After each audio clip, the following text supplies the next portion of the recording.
عید کے چاند کو لے کر پاکستان میں عموماً مسئلے مسائل رہتے ہیں، سوال و جواب ہوتے ہیں، لوگوں کے ذہنوں میں ڈاؤٹ رہتے ہیں۔ پہلے عموماً چاند کی سبھی تاریخوں کو دیکھتے تھے اور جانتے تھے۔ اب چونکہ انگریزی تاریخوں کی طرف زیادہ رجحان ہے تو چاند کی تاریخ لوگ صرف اخباروں سے جانتے ہیں۔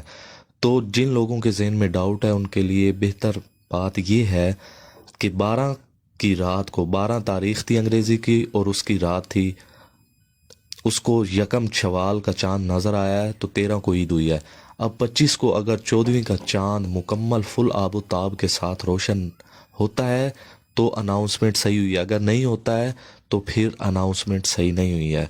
اور 15ویں کا جو چاند ہوتا ہے وہ تقریباً 26 تاریخ کو بنے گا، اگر وہ ڈیم لائٹ میں نہیں ہوتا ہے جیسے زیرو کا بلب ہے تو سمجھ لیں کہ کوئی نہ کوئی غلطی ہوئی ہے۔